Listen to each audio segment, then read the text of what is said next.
जातीची लढाई लढत होता का तो? नाही. पवन चक्कीच्या कंत्राटाची लढाई लढत होता तो. आणि तो ही वसुली करणं हे करत होता. जातीचा संबंध आला कुठे? एक गोष्ट आहे विशाल, का बंजारी समाजाने स्वतः लावून घ्यायचं मला सांगा ना. का स्वतःला गुन्हेगार ठरवतात? अरे 4 लोकांची टोळी, 4 माफिया, समाज कसं काय असू शकतो?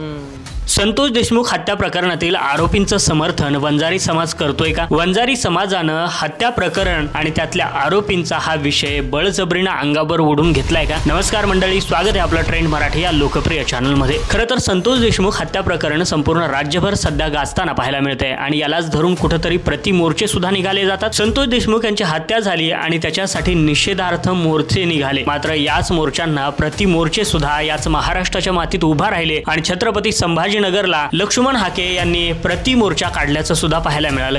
मला सांगा, आज पुण्यामधले बहुतांश गँगस्टर हे कुठल्या जातीचे आहेत हे कधी काढलं जातं का? मग तो समाज म्हणतो का अरे आमच्या समाजाला गँगस्टर म्हणताय म्हणून? ते गँगस्टर आहेत.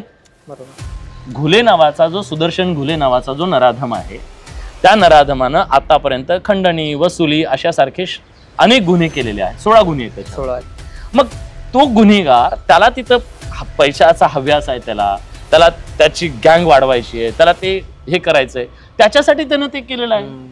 मग तो गुन्हेगार जर जातीच्या मागे लपत असेल आणि जात जर त्याला लपवत असेल तर जात गुन्हेगार आहे. खरं तर हा दैदिप्यमान असणारा पुरोगामी महाराष्ट्र कोणत्या दिशेला जातोय हे पाहणं तितकंच महत्वाचं आहे. मात्र या सगळ्या गोष्टींमध्ये विलास बडे जे काही सुप्रसिद्ध पत्रकार आहेत, त्यांची बाईट जी आहे तर ती सध्या महत्वाची ठरते आहे. कारण की माध्यमांमध्ये ते कंटिन्यू असतात आणि त्याचबरोबर माध्यमांमध्ये एक प्रगल्भ विचार त्यांनी मांडण्याचं काम सुद्धा केलं आहे. story.com या चॅनलला त्यांनी मुलाखत दिली आणि त्या मुलाखतीमध्ये अगदी त्यांनी सविस्तर समजावून सांगितलंय की आरोपी कोणत्याही जातीचा नसतो. त्या समाजानं किंवा त्या जातीनं म्हटलं नाही पाहिजे की ह्या आरोपीचं मी समर्थन करतो किंवा हे आरोपी आमचे आहेत. तर गँगस्टरला किंवा जे काही गुन्हे करतात त्या लोकांना जात नसते आणि जातीच्या आडून जर कुणी आडोसा घेत असेल तर त्याला बाजूला काढलं पाहिजे. फक्त तो गुन्हेगार आहे, तो कोणत्याही जातीचा नाहीये. जातीची ज्याला एवढीच काळजी वाटते ना, त्यांनी सांगितलं पाहिजे, गुन्हेगारांना डोकटूक सांगितलं पाहिजे, तुम्ही जातीची नाही, तुम्ही गुन्हेगार आहात आणि तुम्ही जातीच्या आड लपायचं कारण नाही. ज्यानं जे केलंय ते त्याला भोगावं लागेल. जातीची लढाई लढत होता का तो? नाही. पवन चक्कीच्या कंत्राटाची लढाई लढत होता तो. आणि तो ही वसुली करणं हे करत होता. जातीचा संबंध आला कुठे? माझं म्हणणं आहे, वंजारी समाजाने इतकं अस्वस्थ व्हायची गरजच नाहीये ना. काही गुन्हेगार आहेत, प्रत्येक जातीत गुन्हेगार आहेत आणि त्या गुन्हेगारांनी ते केलं, मरू द्या. आपण सगळ्यांनी मोठ्या प्रमाणात उद्या जर म्हटलं की या गुन्हेगारांना कठोरातली कठोर शिक्षा करा, जातीवादाचा संबंध येईल का?